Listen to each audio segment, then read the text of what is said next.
So, if you're a mom who has aspirations to do something while you are also being the default parent, make sure that it's something that you are really passionate about, because then it is something that you can continually come back. And I think to what we said earlier, you got to be passionate about the process versus the result. Yes. Especially if this is me speaking for you, but if you're the default parent trying to build something or do something extra on top, you got to love what you're doing with it in the midst of the day, because that's the only thing that's going to drive you. But there are people that are passionate and love what they do, and they're entrepreneurs, and they're making 150, 200 grand a year, but that they don't need to be make $1 billion, multi-million-dollar company, right? But that's what we see, and that's what we think success is, and that's, if we're all striving for that, there's only going to be a few of those people, right? So, like, if you love what you do every day and you're living the life that you want to live, then that's success.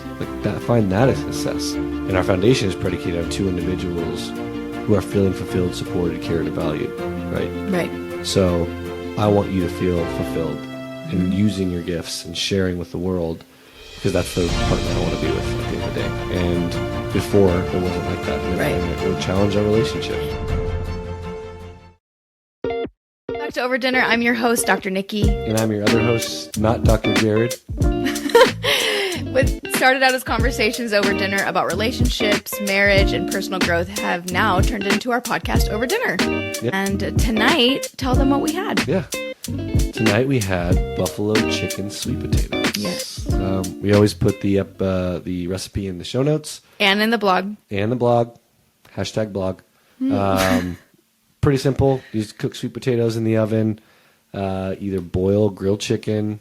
You shred it up. You make a really good buffalo sauce, toss the chicken in it, throw it on. You open up the sweet potatoes, put the chicken right in there. And then typically we'll either make like a little yogurt sauce or put some ranch on top of it to cool down the heatness of the buffalo, but absolutely delicious. It's super good. Yeah, do you like really Frank's? Simple. Is Frank's the only hot sauce? Or buffalo sauce? The only one in the world? No, yeah, I don't know if there's other brands. I only know Frank's. There's hundreds of brands. Oh, yeah, we have the Primal. We've had a few. A few. I usually, sometimes I've made my own before. I like Frank's a lot. I think it goes well, and then you add just a little Worcestershire, some cornstarch and water. I definitely garlic. can't say the word Worcestershire. Yeah, Worcestershire, butter, and you get that down, and that becomes a really nice thick sauce. It's great. We've also had like celery with it before. Yeah. It's really good. And we just started using the Bottle House ranch, but Jarrod uses the Greek yogurt more often. You can also put the ranch packet in the Greek yogurt to make it. A lot of options. Yeah. Anyways, that was delicious. Yep. Thank you. I have my water, so still cooling down. Cool. Do you want to tell them a little bit what we're talking about tonight? Yeah, I think tonight it's been 2 months since we started the podcast, and we were just been reflecting and thinking about, what have we learned, how challenging it is, the challenges that face having kids while trying to build something and do something together. But then it even got us talking just about entrepreneurship and thinking about other relationships where one person's working, one person's trying to be an entrepreneur. And that was your experience and has been your experience for a very long time. And now it's kind of, we've come together to do something more entrepreneurial, but just what that takes in a marriage, the conversations you need to have, how do you do it with kids, late nights, right? Delegation of responsibilities, the tough conversations that happen. So I think we just kind of wanted to, reflecting on 2 months, it kind of brought up a lot for us that we've been talking about. So some of the topics we want to talk about. Yeah. We've done a lot in 2 months. Yeah, we've grown a lot. I mean, if you guys have been listening from the beginning, it was a bad recording. No, it wasn't actually not bad recording, but it was just a recording. Yeah, it was just a recording. It was on GarageBand, and it was really simple, right? We started talking over dinner. Yeah, and then we just added mics. And we added mics to the dinner table, and then we realized that 60% plus of people are watching video. Yep. So we added the video, and then we added the video. We were in a room that was not allowing... We were back at our kitchen. We tried to do it at our kitchen table. No lighting. Weird things. Oh man, we had like a table lamp at one point, like on a chair. Yeah, it was all over the place. I have pictures. I'll post them one day, maybe along with this episode. But yeah, we stepped up. We learned. I mean, we're really diving into this. We did a lot of research. We were testing things, trying things. We got a podcast video, app that helps us record. We are doing all this ourselves, though. Yeah, we got blogging to the production, editing, and all the marketing. Like all of it is done in-house by us. Right now, that's what we got to do. Yeah, and we're learning. I think it's fun. I think that's what I love most about it is, you want to find success and be successful in this, but we're gonna always remember. We're learning so many cool things. Not just we're learning a lot about each other, but we're also learning how to start something, how to put a channel up, how to get better video, better lighting, better audio. I'm learning how to edit better and put music to it and get clips, and I think it's just fun. Yeah, I'm having a really good time doing it. It's interesting. I didn't used to think about this growth period as fun when as a solopreneur. I never enjoyed this part because I was so eager to get to monetizing, getting to a point for the results, right? When can I get a client to sign up? Yeah. When can I make more money? But I hadn't done the personal development work I've done now, which has helped me be really rooted into my why and being really much more clear about the path forward. So that's been really helpful, but it has been every week there's been changes. Like I told Jarrod, I learned how to code HTML for table of contents this past week. Like I'm realizing that I can add more content, like content boxes by coding if I learn those things, which is cool. Or like I'm learning more about SEO. I'm learning about how to drive traffic to a website, things that how to be more in tune with what people are searching for, things that you don't think about when you buy something because you're just buying it. But now being on the other end, so much work that went into that moment that you saw the thing, liked the thing, and you bought it, right? Yeah, it's been I've learned a lot of new. I mean, it's cool because back in junior high and high school, I actually made and edited a lot of videos with music, and it was a big passion of mine. Like my friends and I would go snowboarding. Or we just make videos and I'd edit them and I loved it. And I'm actually having a lot of fun, like figuring out how to be a cool editor and make it something I would want to watch. I think that's what it comes down to. I think, you want to think about how other people would want to receive it, but what things do I click on? What things do I listen to? What are those people doing that I continue to go back to over and over again, and learning those things and thinking what our platform, how we want it, and what's the voice we want to share. So it's been... it's like learning. I love learning new skills, and that's the fun part. When we want to find it successful too, because we didn't just do this just for fun. We've had that conversation a lot. We'll probably talk about that. Is like, are we doing this for fun, or we actually want to do something with it? And I think it's both. We wouldn't be doing it if we weren't having fun. But I think the second part is, maybe there's a monetized thing later on, but we both believe our purpose in life and why we're here is to make broader impact. And we always say your mess is your gift. Your mess is your gift to the world. It's not to keep it in. And if we can help one person, two people, 1,000, 100,000, 1 million, we just think it's our responsibility to share our experience, because we've already gotten enough. I've gotten enough already to know that every time we put something out, someone's getting something from it. And that's the dopamine hit. Actually, the dopamine hit is doing this, and that's just I don't know, that's serotonin that hits when they reply back and just say, I really needed to hear that, or that one really meant a lot to me. But that's why we do it. And if it leads to something else, fantastic. But I got to do it with you. Something we get to share together. And it's fun. Yeah, I think that piece about the fans, I'm going to say it like this on purpose, has been really interesting, right? Because I think having an Instagram platform, you see people who have very large influence of million followers, right? And so the image is like, when I start this and I put out my thing, I'm going to have that. And you fall short, because some of these creators have been doing things for 15 years on this platform that got them to 1 million, right? But we don't see it because the way the app works is it's this instant gratification. So we think I can have this overnight. And one of the most important things that is deeply rooted in for me is impacting just one person. And it's been a really incredible experience hearing from people from all different times in my life that I haven't talked to, or maybe didn't even have a bit like a deep relationship with this person, and they feel called to connect with me about whether it's one of my blogs or whether it's something we're talking about, and being able to connect the human experience, right? That I can relate to you. And we live in a world now that is very disconnected. Even though we're more connected than ever, we're very disconnected and feel so lonely because we're connected to an expectation, right? What we see on these social media platforms. Yeah, and there's some really amazing people being real and authentic and honest, and I think that's what we're trying to put out there is just the realness, because that other stuff's so out there and so cloudy, and it gets in our heads, and the algorithm feeds you those things a lot of the time. It feeds you what's trending, what's trending, right? And they know what they're doing. Like that feeds people. People want that dream and that hope. But those aren't your hopes and dreams. You're getting those ideas from what you're seeing out there, and really not connected to what are your actual hopes and dreams, right? I think it's a good place to start, right? Especially with being an entrepreneur yourself, right? I think I'd love to know, and we've talked about this a lot, but you're just meant to be an entrepreneur.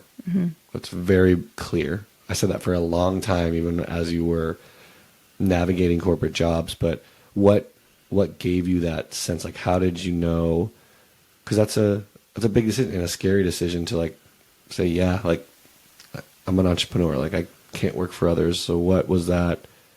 What was that experience? How did you know like that's what you were meant to be or meant to do? Yeah, I didn't know immediately, right? I just followed what I thought I was supposed to do. Graduate, go get a job. I didn't really even think that I could go do something for myself. I think also with internalized messaging from childhood, being ADHD and struggling with things, that I would never be able to run my own business. But my mom has run a successful, very like thriving psychology business for like 40 years, and who also has ADHD, but is kicked ass at running a business and as a psychologist. So I knew that was possible. And I always wanted what she had, which was being with me, having the flexibility, the choice to be with me while also making impact and I'm having purpose. I really valued that. I'm having a purpose, making money and being able to be with their kids. So that's what I always wanted, but I didn't know how to create that. So I was in several jobs. I was started out as a recruiter. I'm not going to go through my whole job path, but I'm going to say these pieces to then jump to where you asked me the question. I had several jobs and they didn't work for a multitude of reasons, but we nearly know why they didn't work, because I was supposed to be here. So I either quit, or I was fired, or I quit again. But I left several jobs. I walked myself into them and I was like, this is what I want, but it really wasn't what I wanted. So I started down that path when I went to graduate school for leadership development, because I saw being like, actually what you are doing now at work, that was really passionate about making organizational change, because the companies that I had been working at, they had really poor management and leadership, and I wanted to get into training and consulting. So that led me first into like coaching. But I didn't know what to do. I had no idea how to get into this. So I went back to grad school again, and I went into psychology because I was following my mom, because I did not know what to do. So while I was getting my PhD and I was working as a coach, so I was kind of on that path of what I was interested in doing while also getting my doctorate, we got a dog, right? And this dog became more than just a fluffy guy waiting for us when we got home, right? Just like you said about passion, photography for me and picture taking has been something that I've been super, super passionate about forever. So like I had a wall in high school that was from the floor all the way to the top of pictures. And I always also loved editing and all that. Anyways, that was the spark, because I was doing something that I was passionate about. It gave me purpose. It was something that I could monetize and would give me flexibility to be with my kid. So I didn't have kids yet, but I knew that it was like the path. Yeah. So the reason that at that point, that's when we made the leap, when PAX got to a certain point where like, this is like a thing. Like making money. I was becoming an influencer of PAX the Dude. Yeah. And so I got an opportunity for me to move into like an influencer agency to do kind of work with other influencers and support their campaigns and so forth. And we discussed, we were sitting on the floor of our Pacific Beach apartment, and I was telling you that I wanted to quit. I was in another graduate program at the same time. I wanted to quit that. I wanted to quit my job, and I wanted to do this full time. So, and then I got in a boat accident. And then things kind of took a pause for a bit. But I think that accident, in the midst of making that decision, made it even more strong. Well, yeah. You just don't know. No. Right? That was a very scary experience where you could have lost your life. Right? Yeah. And I think in the midst of that, being like, no, really, I got to go do this because I'm not fulfilled. There's more I want to do. Yeah. And so I think that actually, it was hard, but it was a really push. But I will say, I've had many of these moments where I'm like, go, like you can do this. You're meant to do this. Go. But it hasn't. I still have moments of doubt even now. But at this point, being an entrepreneur for 10 years and have failed in not a bad way, but have like succeeded, failed, all of it. I have succeeded. I have failed. I have made money. I have not made money. Like I've done all of that. Now I'm finally where I always wanted to be. And I'm still at ground zero. Yeah. But I just want to say that was a leap. I got in the accident and it was like, I got to reframe my life. Like, we're going to do this the way I'm going to do it. But it didn't really go anywhere. I guess I did. I don't know. I got some clients and I started working a little bit. But I do want to come back to that later about like redefining success. I think it's important, especially as you are building a business, because you have this idea of what you think you're supposed to have, but you don't actually know what you want to have. Yeah. Right? So we can come back to that later, but I always knew I didn't like authority. I always knew that I still don't like authority. No, but I also always saw another way. And I wanted, it was faster. I felt like I could be more innovative, and I wanted to work alone with others, but I wanted to kind of write my own path. Yeah. Does that answer your question? I think it does. Okay, cool. Yeah. Cool. So you got into entrepreneurship. You were doing it. How, when kids started coming along, what happened? How did that impact you being an entrepreneur? Because it's not like you get to go on a leave, right? And maybe still get paid and then come back and still have a job. Yeah. You still have a business and still things going on. And our first child, Jake, was born during the pandemic. Yeah. So what was that like? Well, I remember, so I had Leader of the Packs is my LLC, and I was coaching at the time. I was blogging. I was doing social media consulting for a company, and there's probably one more. And I had a podcast. So I was doing all of those things. And I remember feeling really under the gun because I didn't know how I was going to stay consistent at this work. And because I didn't have a clear picture of what I wanted to do with it afterwards. So when I went on, I didn't go on leave, but I ended my contract with the company that I was consulting for. I like put season 1 of the podcast up.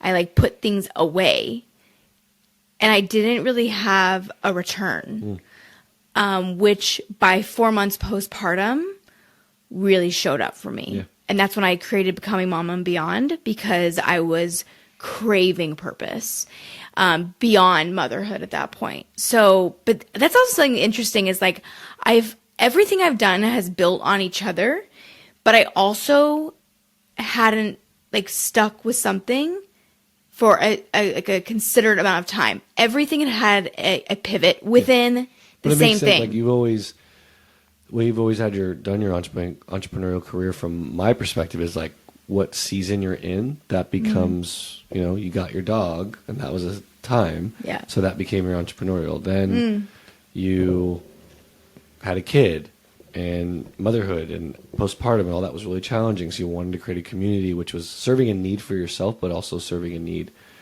for others. So it's always kind of follow that path, right? Yeah. It's always been what season you're in or what's in your life right now that you're learning from, because you always learn, and you're a great researcher and learner when you're going through an experience that you're like, man, I don't know if other people know this stuff, and I think I can help. It's also helping me that I'm choosing to do this because I'm learning, but I can also help others and serve others while doing that. Like when you started learning how to build a business, you're like, well, I think I can help other women build a business. So you coached women on building businesses, right? So it's always been something that you've learned that you think adds value. Mm-hmm. And I think that's why we're here. Like we're trying to, what we've learned, add value at all our experiences, everything that, what we're going through currently, what we learned from the past and what we'll continue to go through. So that's why I like this, because this can always be in the midst of what we're going through, which is something you've always done and done really well, is find something that, man, this wasn't hard for me. It's got to be hard for a lot of other people.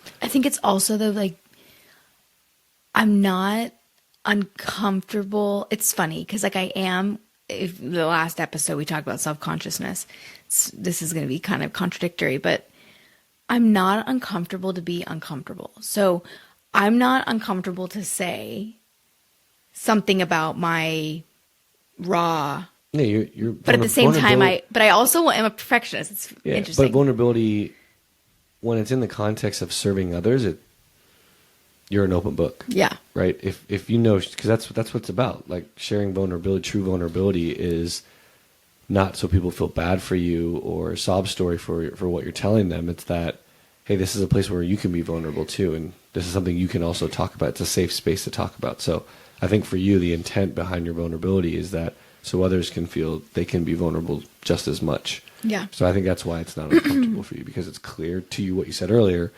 If the intention's not clear, my why's not clear, being an entrepreneur, doing a lot of things is really hard. Yeah. Doing anything without a clear why is super challenging. Well, we used to talk about this, right? Because we'd have these dinners like well before the podcast started for years, about my frustration of, I know I'm meant to do something, but I don't know how to do it. Like I can do the technical pieces, but I don't know how to put this together. I don't know what my bigger purpose is, my bigger goal is. And I think it's two pieces, and that's for a lot of people, is that they think they need to have the end in mind, right, before they get started, which in some cases you will know. Yeah. You're like, this is what I want to be. But especially for entrepreneurial, like all the great entrepreneurial stories. They zigzag. It's never what they started. Like Netflix, great example, right? Had to pivot. Never thought that's what exactly it would be. There's so many. Uber was not supposed to be what it was, right? But I think if you really believe in entrepreneur, it's the thing of building something and making impact, right? Mm-hmm. And I think for every entrepreneur, that's got to be your why. Is like being able to build my own thing, but also make impact in the world. And that could be.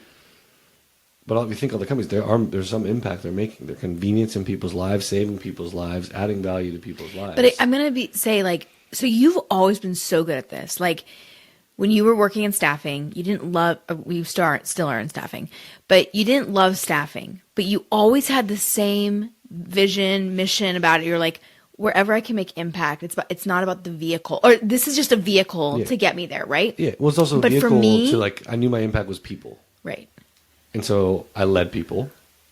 They happened to be doing staffing, but I still got to impact individuals. And I use that just not as a personal development or professional development of those people. I also wanted to make them great people, and right, it was both things for me. But it's like I think that's a really beautiful perspective, because I was also in staffing. I also want to make impact, but I did not see it like that. Yeah. I was pulling my hair out and wanted to quit every single day. Yeah, but I think I had those moments. You saw me in those moments. Okay, I think this is a great question, because I was curious about like consistency. But I wanted to ask you, I'm going to first ask you about consistency, and then I have another question. But cool. 2 questions. So something you're really good at is staying consistent and disciplined. Like you're very skilled at, like, when you say you're going to do something, you're going to follow through with it, even though, and things that you're really passionate about or you're dedicated to. Yeah, sometimes if I say I'm going to put the curtains up and I don't put the curtains up, I don't do that. Yeah, I would love not really passionate. To be not really passionate about that. Or, but in terms of like your workout in the morning or your meditation in the morning, taking your supplements, like doing certain rituals that are like really important to you, going to bed by a certain time, reading, like the way you work, right? You're really consistent with not only your attitude about work, and I'm sure you have days you've shared, everybody has days, right?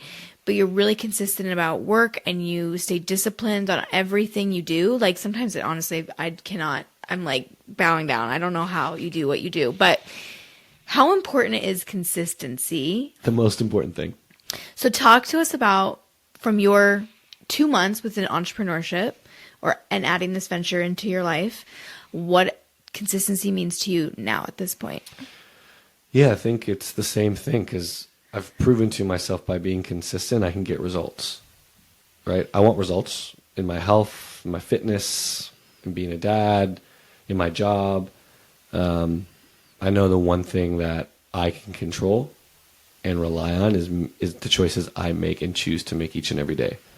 So I like putting things in my own hands. Yes, there's things that have to happen, but the one thing that gives me the best shot of being successful in all those different areas you mentioned is that the discipline and consistency to get up and do it again the next day. It just is what it is. And yeah, I got to find some pleasure. And so I'm not going to do things and sometimes I have to do things that I don't necessarily love. But again, it's back to leading in a staffing company. I was able to find my own way to purpose and meaning. And so it's just, I think you can find that, unless it's like totally not, but in most things, you can find that. Yeah. Like you can move it around and ask questions to yourself, but you can find that. But also like just, if I am passionate about something, I know if I'm consistent, it will be successful. If I make the choice every single day, small, big, large, like with this podcast, there's days that I'm exhausted and tired, and you even say, and I'm like, no, we're doing this. We have to do this, right? It is about, we can't go 1 week without doing it because we give ourselves excuse for one time, then like we've given our excuse for one time. And so we can do it again. We can do it again. So I know I will not let off. And I can give myself grace. Sometimes like last week, there was one day, and I haven't done this in a while, in those 5 days, I just chosen not to fully work out. But you know what I did instead? Like I couldn't go to the gym and work out. So I did 100 push-ups and like 50 jumping jacks. Like I still worked out today. Yeah. So I still did it, even if it was tiny. So it's not like it has to be the same thing and the same bigness. It's just I still worked out, even though it was like 5 minutes, but I still did something to keep the consistency and discipline. So I think it's the most important thing. No matter what's happening around you, whatever results you're getting, if it's important to you, and again, it's values. Like I value my health. I value personal development. I value making impact. And so I know the things I'm choosing to do and stay disciplined with are aligned with those things. So that's why I can keep coming back to it over and over again. Yeah, that's so true. And I think it's also helped your flexibility in terms of like Jarrod would not do anything past 8:45. Yeah. And this is new. Like I stay up, I usually went to bed 8:30 and sometimes even earlier. I was getting up early to go work out and meditate and do all those things. But again, I'm really enjoying this, and I'm passionate about making impact in this way, and feel like this is a platform that I can do that on. So yeah, there's nights I go bed past 11. Yeah. That's rare for me. I was thinking about, as you're talking, like our previous life, probably pre-kids, when we'd stay up late and like watch TV and get up, and like you'd get up still like 6, not the same time you're getting up now. But like when you started that habit of going to bed earlier and getting up, like what we were doing at that time at night, it did not give you an exchange of energy or purpose or confidence, right? It was, and there's something wrong with watching TV. Like, I'm not saying that, but I'm just saying that was like, I know, like the morning piece was way more important. Like getting up to meditate and go work out and feeling good in the morning was way more something I wanted versus staying up late and watching a show. Right. Like, that didn't drive me as much. Right. Like, doing that in the morning drive me a lot more. Yeah. And now this drives me. Yeah. Right. So I can find balance in both of those things. Right. So I get up a little bit later than I was prior. Right. But that's okay. Right. That's fine for me. My workouts are, maybe 15 minutes shorter than I did before, but that's worth it. I just step up my game when I'm doing my workout now, and get more in a shorter period of time. So yeah, and I know you used to get frustrated when I wouldn't stay up and watch something with you, right? But if it was something I was passionate about, I would. And there's a balance in a relationship with that, and I've been more flexible. But this to me is like, I'll stay up for this, and you get anxious for me. Yeah. You're like, I'm feeling bad for you. You got to go to bed. I'm like, no, I wouldn't be. You know me. I would not be up right now if I didn't want to be up right now. Yeah. Right? Well, you just spoke to it a little bit, but you have a full-time job where you go to an office, you are leading people, you are creating things, you're talking with clients, you're doing a lot of stuff. I have a full-time job as well, which includes 2 tiny dictators, and I'm an Uber driver, a project manager, a nurse. I have a lot of jobs. You do a lot. I do. Being a full-time mom is a lot, while also bringing entrepreneurship back into my life, which I will say, sometimes having flexibility doesn't mean that it's easier, because it actually means you can fit more things in to create more chaos. But that's a whole other thing. Mm-hmm. So for people who can't just leave their jobs right now, and I'm not talking about you, but I'm saying like you can relate to this in the sense that you are in a job and you are also doing something that is outside of work. Yeah. So maybe it's not even people who want to leave their jobs, but maybe it's people who are like, I would love to do something else. Yeah.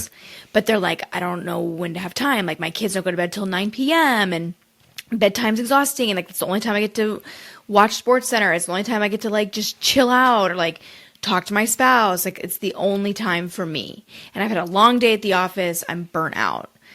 So how, for someone in a position like that, and like I can talk on the other side, but like, how do you do it? Do you really want it? Like, did you know? I didn't mean to interrupt you, but I was thinking earlier. Remember when you were on my podcast? That like flashed in my head as you were talking. Yeah. I was like, wow, like this is like a long time coming. Yeah. So, but we didn't know that this was going to be what this is. It started out as conversations that turned into memos, voice memos, and then turned into like, we should record these. Yep. And now we're on air. We're on air? For 2 months. We're live? No. But you know what I mean. No. So, like, we didn't go into it with that. No. I always know I wanted to speak to a broader audience than I do at work. I get amazing clients, get to work internally with some amazing people. But I've always wanted a bigger audience. I'll say it, and I don't care to say it. Like I always say, there's 7 billion people. How many can I get to? Like that's my mindset, is how many can I reach? And I didn't know when or how I'll be able to do that, and I never thought I could do it alone, for sure. Yeah. I just don't think I'm that way. It'd be very hard. It's very hard because I do like a lot of the regimen of being in a corporate job. I like that, but I like this too, and having a partner to do it with. But yeah, like when I was on your podcast, or when I was doing like at my job, I was doing my own personal development workshops, like that really fueled me. And I always remember that. I always felt a really deep, high energy, a high about it. And so finding more ways, I always say when I feel those moments, I try to remember those moments. What was I doing? And how can I repeat that? And I never just had a way to figure out how I could repeat that. And I felt that sense when we started having conversations over dinner. Mm. I was like, I love this. Feels good, I could do this, and then I think this is like when we got to this space and threw out the idea, I was like, oh heck yeah, like then it amplified that feeling a little bit more because it was a platform again to speak. And not saying that I know everything, I just feel again I've learned a lot and been through a lot that if I can share some of it and I feel I have some clarity and been able to do a lot of internal work that's significantly helped me as a human being. And as a father and as a husband, that I have to share that. Like, it's just in me. I can't hold it in. It has to come out, because I think it's not fair for me to have gone through that and not share it. Yeah. I'm glad you're sharing it. You inspired me to start digging into personal work because of all the work that you did. Yep. It took me a while to get there. But once I did, that's when these conversations started happening. Yeah. So I'm really glad that you've done all that work and you do have a lot to share. So keep sharing. Yeah. So let's like talk like practical though, right? So you've made, and I think this is also something we talked about this morning about where priorities go and like what energy you're putting out, because we can talk about the reason about that, but we don't have all the time in the world. No. Right? And we don't have all the time in the world in the existential way either. Like, we don't have all the time in the world, and we don't have the time in the day. Yeah. Right? So I think for me, there's also like that, actually just thinking about that now, there's a clock that's like ticking, like I need to do something, I need to do something, I need to do something. We'll go into that another. I'm sure you'll love to talk about that one with me. But, you know, on a practical sense, here on Earth in the present day, like you have made a commitment. After work, we put our kids down. We're both tired. Exhausted. Like we're tired right now. Yeah. Right? It's Saturday night. We'd like to chill, which we still may. Yeah. But how do people make the commitment when they have children, marriages, lawns to mow, money to make, Target to pay for? Yeah. It's a big question because I think, first off, you got to really, it's a priority. Like, we don't do things because we know we have to do this, right? We make that commitment to each other. I think that's easier because we have each other and we're doing this together and we're both making that decision. Yeah. I think it'd be a lot more challenging if it was one person. Yes. And that was us for a while. It was. Right? It was you. It was you, the one that, you know, I would just chill out. Like, there's a lot of times we weren't spending nights together because you had to go do your work. Because once I got home and after we had dinner, that was your time. Yeah. To start going. And I hated that. Yeah. Yeah, and I didn't like it too. I mean, sometimes I like it because I just got to chill out and watch a TV show and watch stuff that you wouldn't watch with me, which was nice. But I think you're still going to be doing something at that time, right? I think it's really easy to turn on a TV show, and we still do that, like turn on a TV show. Well, can you clarify? Because you're saying two things that I think are really important that we dig into. The first is solo, like the difference and like partnership there. Well, I'll let you talk about the solo. But the second part is, and the partnership piece. Yeah. But then the second part is what you're saying in relationship to like someone making a choice. Does that make sense? Yeah. Yeah. So I'd say on the partnership thing, like that was big for us because I was bought into you being an entrepreneur. I was bought into it. Right? Why? Because that's actually one of my questions. What was this like for you? Yeah, I was bought in because I saw you when you were at your companies and the lack of fulfillment and coming home drained and not having energy and just not having the best experience, right? Because there's things you want to do even within that company, or do your job differently, but you couldn't. And you couldn't do the things you saw or wanted to do. And I saw that. And I know entrepreneurial life is really hard, but for me, I was bought into you because yes, more money, you're working at a job, it's bringing more money, we have more income to go do things, but then you weren't happy. That wasn't fun. I didn't enjoy that. I enjoy you coming home and being sad, angry, pissed off, frustrated, sharing that with me, and that's what we talked about all the time. Like, I want to talk to you because you had a fulfilled day, you did things that were really enjoyable and fun, you got to be creative. So I was like, dude, the money is not worth you having a wife who isn't feeling fulfilled. And that was really important to me. So we made that commitment. It was a commitment together. It's not like I made the choice with you, but I encouraged you along the way. I was like, you need to do this because I want a wife that's fulfilled and exercising what she loves to do, which is be creative, create things, make impact, tell stories, whatever that looked like for you. And I wanted you to do that because I wanted to spend my time and be in a relationship with someone. I told you that when I married you, I knew you were meant to do something important. I wouldn't have married you if you weren't. And when I saw you go into these other jobs and not having that sense within you and not being able to express that, that wasn't fun for me during that time. That was hard. Remind me, in 2018, that's when I left, what, were you already starting to lead your workshops? No. I think it was the night team right before the pandemics. I started leading them. But you had already been meditating. Had you already started your own personal development? Oh yeah, I started that. Like right after we got married, right? 2016? Yeah, 2015. No, it was before, because I remember because I remember where I was meditating when I was in my course. It was at that place in Del Mar. Oh. In Del Mar is when I was doing that. So I started probably at 2015, early 2016. Okay. So you had already done your own work before you had started sharing that with others. Yeah. But I find it really fascinating because if you were in the same place that you were prior to that, would you have been able to be as supportive? No. Right. No, because I found fulfillment in what I wanted to do, and I know how great that felt. Right. And I was like, I want you to feel the same exact thing. I want the same for you. What does that look like for you? And I knew for you the whole time it was entrepreneurial. And I always told you that.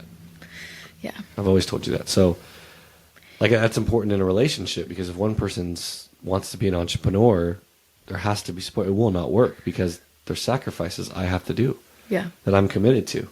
There's certain things that I have to do, especially at night and coming home when we have kids, that I have to be responsible for. Well, I was thinking about it in terms of yoga. So I got into yoga when I was 25. I was having panic attacks, and I found yoga, which first was just a practice, and then it rolled into moving up from teacher training coach to the lead to the whatever, doesn't matter. But the point is that I was really into it. Like, I loved it. And I was leading lectures and I was doing all this stuff, but you were in a very different place in life. And I could not share a lot of these experiences. I was talking about chakras. I was talking about all this stuff that you now love my chakras. Oh God, it's so frustrating. It's like when you're the one you're telling this person something for so long and they find it somewhere else. They got to find it themselves. I know. But anyways, I don't blame you for this. But I know that I didn't do more there because I didn't have support because I was insecure, right? And I'm not saying this is a partner's responsibility. But it makes it really freaking hard. Really hard. Like even meditating, right? Meditating as a couple, it makes it easier to find consistency with that. Because we'll also be like, hey, I didn't get mine this morning. Can I go upstairs? And you get it. Yeah. Or you're the same, right? I don't meditate as much as you, but no, but like if I didn't get it, you know you're willing to do that for me. I see it with your parents. Your mom's like, Sid, go meditate. Yeah. Like go. Like it's something that I think it's because you know it's valuable for me and you care about me that you want me to do that. And that's the same thing I feel about you. I love you and value you and want you to do things that make you feel fulfilled. So I'm going to encourage you and step up and do certain things and take the kids and cook dinner and do certain things so you can have that fulfillment. Because at the end of the day, it comes back to our relationship is the foundation of all this. And our foundation is predicated on two individuals who are feeling fulfilled, supported, cared, and valued, right? Right. So I want you to feel fulfilled and using your gifts and sharing with the world, because that's the partner I want to be with at the end of the day. And before, it wasn't like that. And it would challenge our relationship. We were kind of both in it. Yeah. Right? At some points, we were both in it. That wasn't fun. No. I think, taking it seriously before you've made $1 is like a really important part of this, because like what we're doing every night on the weekends, talking throughout the day, right, is taking it seriously and taking yourself seriously and believing that you're worth saying something and taking up space and using your voice and making impact. I actually thought about the day, I'm like, is it like ego driven like that? And I don't feel it's not, but it's like we're recording our conversations and putting them out to the world and sharing things on our socials and stuff like that. It's like, do we feel we have something to say? I think we really do. But I actually had that initial thought. I was like, it's not very ego driven. Like, who the hell cares what you have to say? For sure. But I totally get that. I come back to, I don't care. Well, for me, it is, since I was a wee child, I have always wanted to be a teacher. Yeah. And I didn't want to be an elementary school ed teacher. Didn't want to be a professor. I want to be a professor one day. I liked being a coach in the sense I liked the teaching. Yeah. And so that, to me, this is an avenue. This is my vehicle to teach. So I'm doing that through writing, and I'm doing that through this podcast is teaching. What I've also learned being within the Instagram world, and a lot of educators are using it to spread awareness on different things in so many different fields, right? Everything. And how many different opinions are there? Yeah. So we're just one more opinion. And some people are going to totally gel with it, and other people are going to be like, who the fuck are these people? Yeah, these two folks sitting in a random room. Yeah, I know. Weird bookshelf. I know. So we talked about me. Let's go back to you and being in a relationship with somebody who has a full-time job, making the decision and wanting to be an entrepreneur. Challenges that we've had sometimes is you feel bad at times. I'm not talking like now that we're doing this podcast, but before that, like a lot of the decisions and things that we have to do have to be based on where the income's coming from, right? Because that allows you to be the entrepreneur. So what has that experience been like? What challenges have you faced in that? How have we worked through those challenges? And how have you worked through that yourself? And knowing I'm still valuable. I'm not making $1, but I am adding value and doing a lot for our family, but also I'm working and I'm doing something I'm passionate about because I want to be successful in this. Yeah.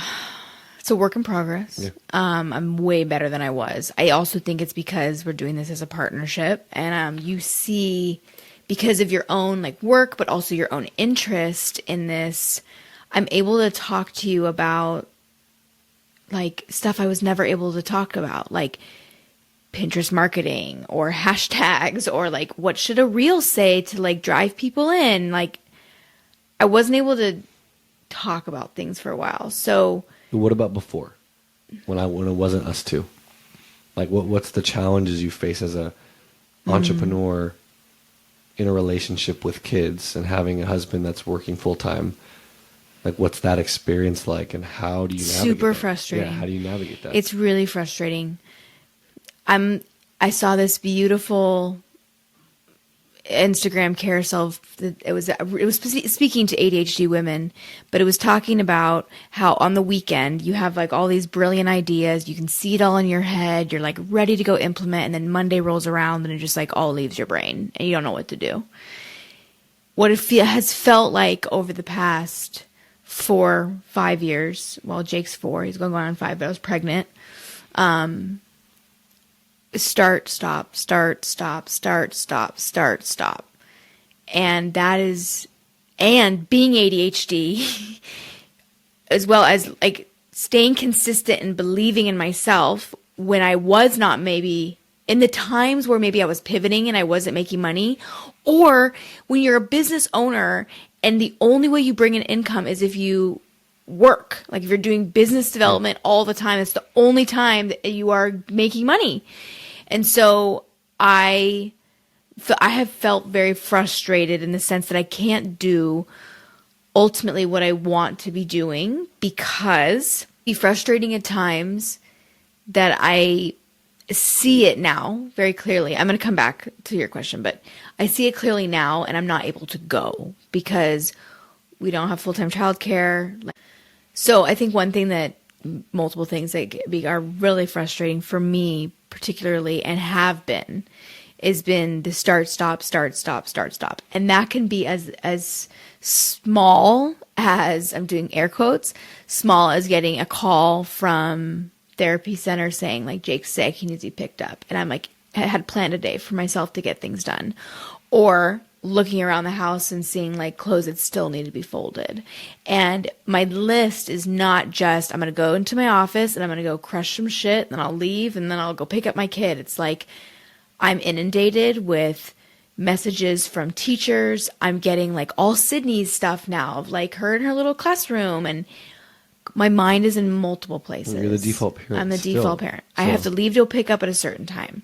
Sorry, what were you going to say? No, I'm saying you're the default parent. So all those little things that pop up might be for our family or things for the house or people coming over because we got to get something done. Air conditioner is broken, right? All that stuff that goes to you. And it feels very frustrating. But I want to also call out that I'm speaking from a very privileged place of having the flexibility and the ability to, I'm not going to call it play at, but to chip away at my dreams that we've been very fortunate for the, not only you finding an amazing company, but being valued and to have worked as hard as you've worked to get to where you are. We are in a position where I can answer the door for the air conditioning guy. I can talk to the contractor in the backyard for those things. I can go research for how to do more marketing things. And that can get really confusing and complex for me because it's like I'm frustrated yet I'm grateful. And so I like get very because much you in can't the do this because yes. the only way you can do this is because I have this. Yes. But then because I have this, sometimes it's because I'm also trying to do this while being the default parent. It also is frustrating because I can't do it right. the way I want to do it. Right. Well, I just know that like, so I don't want more childcare to do more work. The reason why I want more childcare is so I can be more present with my children because I feel so divided all day long that I'm never present with them is what it feels like. I'm like, I have 90 million things to do, but if I had an extra day, 2 days, like that were like 5 hours, 6-hour chunks that I could just like get these things done that when it was over, I don't know, but I feel that I would be able to be like, I did enough today. I feel productive today. I accomplished things for myself today. I can now go do that. But I think one challenge that I see with you and be able to do that is every time you have more time, you add more things. Like more things I buy. Not more things you buy, but you just... I'm just kidding. You say that about money. You just make your list bigger. I know. Because that's what... I have more time, I can fit more things in, but you don't reflect back on. But when I had the time I had before, I still didn't feel like I had enough time. So why add more and just keep what I have, but now I get more space and time to do that. But you're just one of those people, you're driven, like, I got more time, so I can put more things in here and do more things. What about this? What about that? What about this? So I think it's first knowing that and knowing, because you overthink what you're capable of in a day. Like you'll write 20 things down and you're like, I'm going to get to these. I'm like, Nick, if you get 3 done, congratulations. I rarely get to 1. That's not true. But if you get 3 things done, it's a great day. But you look at the 17 things and say, I failed and I didn't have a great day, right? Yeah, I know. I'm working on it. But so, if you're a mom who has aspirations to do something while you are also being the default parent, make sure that it's something that you are really passionate about, because then it is something that you can continually come back. And I think to what we said earlier, you got to be passionate about the process versus the result. Yes. Especially if you're, this is me speaking for you, but if you're the default parent and trying to build something or do something extra on top, you got to love what you're doing with it in the midst of the day, because that's the only thing that's going to drive you. Yes. So can I speak on that? Because that's been the biggest difference for me is redefining success. In the past, it was like very profit focused, where now it's not. Every day I am looking at, I did something new today. I learned something new today. I made one change. And I'm really celebrating those wins. I've seen you celebrate them a lot more. I have. I've been really excited about it. Yeah, I've been really excited about just one thing, because I know, based off everything that you've said, staying consistent, 1% every day. It's the compounding effect. It's the compounding effect. But I think it actually accelerates. I just thought of this. If you do the same thing every day, yes, it work over time, but doing the same thing but also learning new skills to add on top of that, that's exponential compounding to me. Right. Meaning I haven't learned anything new. Like if you stay consistent but don't learn anything new. So true. Right? You could find some success, but the fact that you're learning something while staying consistent at the same time, like the consistency of learning, I think that's how you really can exponentially grow. Yeah. The consistency of learning and then implementing that learning into the work that you're doing. Like I think that's what's been different. And you're enjoying the learning. Sorry, I didn't mean to interrupt you. I'm going to be honest and say something. I know that I'm working. Like, I drop my kid off. I come home. I grab my coffee. I come up to the office. I open my laptop. I'm not, like, fucking around. I'm not, like, watching TV. I'm working, right? But I have found that I still can't say that to, like, I'll say I'm working on, projects or this passion thing, or I'm doing just, you're not making money. I'm like, work.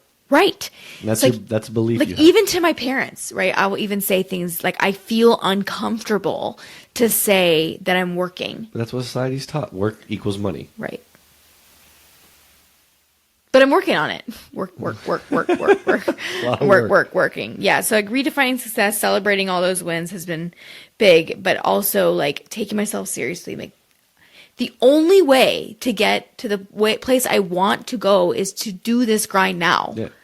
Like You can't get that piece. it is. I just like people like this is not easy. Not just the podcast, like learning how to grow a blog, learning how to market yourself, put videos together, add music. This is, I just find the time to do it. and find the time to do it. And you are a full-time parent, full-time job, kid on the spectrum. Like I'm not making excuses. I'm just saying that we all have shit going on. Yeah. And it's really fucking hard. And so I think also too, what's thrown you off, we love talking about social media, is seeing these women that are moms, yeah. that are successful, have their kids running around, but they're doing all these things. You're like, when the hell do they do all that? Yeah. Like, where is the time? How do they figure out? And then you feel guilty and like, well, I guess I can't do it. Like, why can't I do that? Why can't I be like them? Yeah. But they're going through the same stuff. Of course, you're seeing, like, what they're seeing right now is us have an amazing conversation, right? Yeah. Our here, kids right are now. asleep. I mean, our Yeah. son's not. No, But he's not. He's running around in his room. Yeah. But like, this isn't. well, can you easy just for say anyone. that thing that you said to me the other day? I think it's not like necessarily about work, but I was telling Jarrod, I was crying, talking to him about the fact that I don't feel like I do any crafts for the kids, and I feel like I'm just a bad mom. I was saying I saw this woman on Instagram, and she was saying like, this activity takes 2 minutes. It's so easy to do. And what did you say to me? I said, well, what is she doing? She's actually like, she's actually producing a video. So she's setting up a camera and doing all this and filming that moment in time, right? So And it doesn't mean that she's actually doing the activity. She's an influencer. She's probably doing. Well, hopefully she's doing the activity. But But, Jarrod- the whole purpose of that activity was to set up a video that she could record so she could put that video out. Right. That's what she was doing that for. Yeah. And I'm sure other times she does it with the kids without a video on, but like in that moment, she wasn't doing that thing for the purpose of her kids' enjoyment. It's just You know? crazy. Like you watch people, they're like, come with me in a day of my life. And they like have the camera like in their bed, and then they like wake up and then they make their bed and they go to the curtain. That's hard. Then they take the camera into get their coffee, Yeah. and then they they gotta, like knowing that, like how many shots they had to take. That's like they're grinding.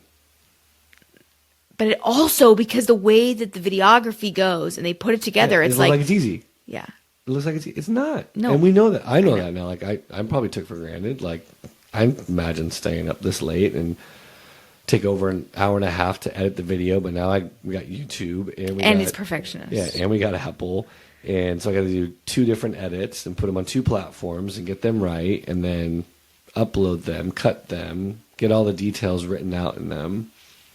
It's a lot, It's a lot. but I'm enjoying it though. yeah, again, I'm enjoying the process. Yeah, I'm enjoying it a lot. Did we Anything miss else? anything? Did we hit it all? Well, I was just going through my list. I said doing stuff tired, your why, redefining success, learning new things and evolving, working as a team versus solo, flexibility and values, asking for what you need, We didn't really hit on that. and the money. We didn't really hit on the money, and we didn't. Good. Yeah, but asking for what you need, like, again, this more pertains to you solo before we got into this. Yeah. Right? Again, and we talked about this earlier, is like, if your partner's not wanting this for you or believes in Yeah. you or thinks you can do it, it's going to be really hard to ask, hey, I need to go do something. Can you take this on? Yeah. Right? Or we So can't, how we can can't go you- to that thing because I need to do this work. So how right? can you? What would you tell a partner that they need to do to help support? I wouldn't tell the partner. It'd really be you who really communicated that with me. And again, us being in a good relationship, what we'll always come back to, what? EQ. Communication. Oh, Communicating, right? well, I guess that is EQ. But Yeah, communication. But I also was really aware of what fulfilled you. And I saw that. And I believed in you. I wouldn't be with you if I didn't believe in you. So there were moments when it was really hard. Like if I wasn't in a good place, back to that again. It starts with you. If I'm not in a good place and you're requesting something of me and I'm like, and then that thought of you're not even making money, like all this stuff, that probably happened a few times. But until I found fulfillment for myself, again, back to the previous episode that will be out, right? I know what that emotion felt like. And I was like, that feels great. I want Nikki to feel that same thing. And then knowing what would make you feel that way was entrepreneurship, building something and doing that. But I couldn't give you that until I knew what that felt like for myself. That's EQ. That's like, you're not going to be able to give something to somebody. I always say you can't give to others what you have not given to yourself. So if I didn't know what fulfillment in my work and being passionate and wanting to be impactful felt like, it would have been really, it's almost impossible for me to go do that. Go do your passion project. Go love it. Because I wasn't. So I'm not going to get it from your end because I don't know what that's like and feels like. But until I did. So that's the hard part is you should want both people to feel that they're doing something like that. And mine for me was at a corporate job. You for you was entrepreneurial. It doesn't mean one's better than the other. It just was, that's our avenues to do these things. Yeah. Yeah. Yeah, you just touched on that. I think we covered everything. Yeah. Any lasting words or any big takeaways for you? I think just like the thing that came to my mind is like, there's never going to be a perfect time. You're never going to have space. It's something that you have to choose to do. It is not going to be easy. You have to ask for what you need. All these things are uncomfortable, right? Stepping out of your comfort is not comfortable. However, if you are clear, and I'm not saying clear in regards to like the job or the path, right? But if you're clear on your purpose and you've done your own like rewiring within, it's not as uncomfortable to do it, right? So like that's super, super important. But just to say like, it's not going to be easy. Like Jarrod and I both have know that this is not an overnight thing, that it could be. It's not even an over dinner thing. No, good one.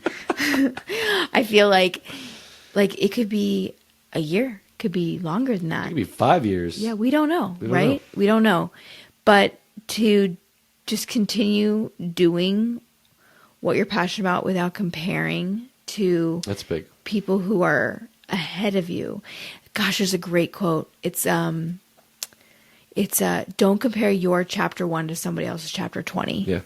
Right? Like, you have no idea. That's what we're doing. We have no idea how we got there. No. It's fun sometimes, and I've done that to you when you got in that loop before. I'm like, go as far back as you can on Instagram and see what it looked like and how many people were liking their stuff. Yeah. Like, I love Jay Shetty, and he said that when he first started talking, like 3 people were in the audience, right? It's hard to imagine, right? Oh, it's crazy to imagine that guy.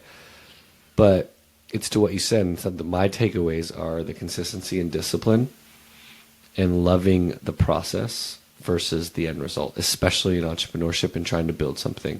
You gotta love that piece, because the only way you get to those things, the farther out, you should have big dreams, but if you're not in love with doing it every single time and staying up late, and it's gonna be late, right? If you have kids, you're gonna be up wee hours a night, and you're gonna have to do things on weekends when maybe you wouldn't rather, like I wouldn't rather, I'd rather do this than going out or doing something. Sometimes I want to go do those things, but to me, like, I would make that decision. If that's what I wanted to do, I would be doing that. But you have to love the process and the grind and the learning, because if you do and you're consistent and disciplined on that, there's a shot, right?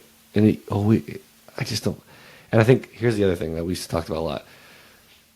No one else is going to be Taylor Swift, right? But there are people that are passionate and love what they do, and they're entrepreneurs, and they're making 150, 200 grand a year, but that they don't need to be make $1 billion, multi-million-dollar company, right? But that's what we see, and that's what we think success is, and that's, if we're all striving for that, there's only going to be a few of those people, right? So, like, if you love what you do every day and you're living the life that you want to live, then that's success. Like, find that a success. Like, if you can do what you want and make 200 grand a year, and that's enough, and you don't have to worry, like, money's not too much of an issue for you, and you're enjoying life and you have that flexibility, like, it's enough. Yeah. right? That's the end goal. So like, I mean, it goes even smaller than that in terms of even if you're not making money. Yeah. I mean, as long as you're able to live. Yeah, as long as you're able to live. I'm saying, like, if you're doing something, like, we talk about this all the time with my writing. Like, I don't share as much as I'd like to share it. I don't really know how I want to do that yet.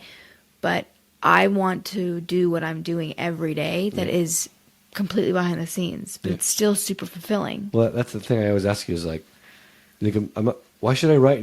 Before you started, I got you to start writing. I didn't get you to start writing. You chose to start writing, but I was always writing. But Jarrod, I told you to. Yeah, go ahead. I've always written forever, since I was very young, writing a lot of things. But Jarrod he was the catalyst to, well, no. So I started writing about Pax and him. We don't need to go down this track. I'm just saying I was writing about him, and then that turned into me. You saying you should write more about your experience. And you said, but it's not going to make me money. I said, do you like writing? Does it make you feel good? I said, yes. So would you rather feel good or not feel good? And like, feel good. I'm like, okay. And writing makes you feel good? And you like to do it? Brings you joy? Yeah. So wouldn't you want to choose joy? Yeah. Well, then I think you should probably write. And then he said, that's commit. The question I want to be he like, said, commit to it for just like 30 days. Yeah, and now you can't stop. You're writing all the damn time. Yeah. Right? Like, people like, that's the question you've always had. Why am I doing this? It's not making money, but does it bring you joy? Mm-hmm. Why would you not choose to do things that make you feel that feeling that you want to feel? I just want to, I think we should probably wrap up soon. Okay.